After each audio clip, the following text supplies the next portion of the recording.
kada ka manta kama Yayya TV subscribe, sannan kuma ka danna ƙararrawa ka kai shi all domin samun zafafan Assalamu alaikum yan uwa, barkanku da zuwa Yayya TV.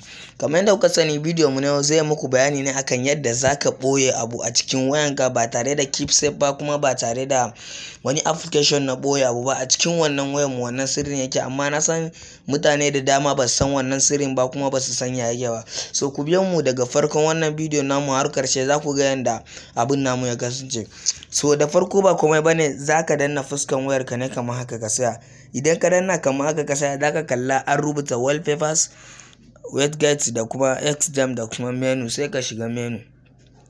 So idan ka shiga menu, gashi nan zaka kalla hide app, abubuwa kala kala ne gashi nan zaka gani dai, rubututtuka kala kala ne.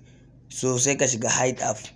Idan ka shiga hide app, kaga akwai da farko da ka sa security. So ni yanzu bari in gwada sa muku L kamar haka, kun ga, ko kuma haka. Ok, sorry, bari akwai security da na sa energy, I think haka ne.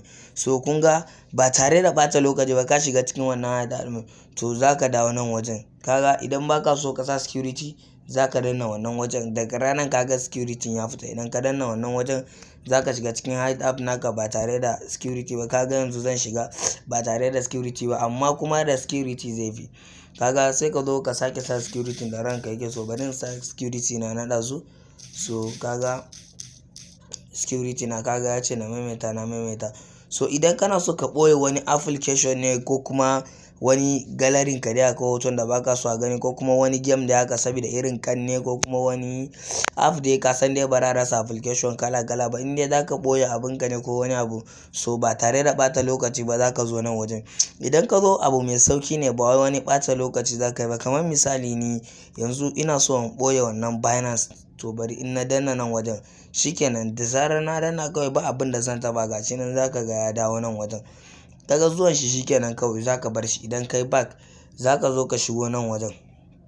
Idan ka shigo cikin wayanka, gashi nan zaka zo wajen B, ka duba wannan Binance din. Wannan Binance din anan ba za ka taba samun shi ba. Mutum ko zai kwana yana bincika wayanka, ba zai taba samun wannan Binance din ba, har sai ya zo wannan wajen da na ɓoye wannan Binance din nan, ya ciro shi tukun zai samu wannan Binance din. Mun gode. Sannan kada ku manta da Allah, idan yau ne farkon zuwan ku wannan channel, ku danna mana subscribe, sannan kuma ku danna mana alamar ƙararrawa domin sanar da ku sababbin bidiyon mu da zarar mun daura. Nagode.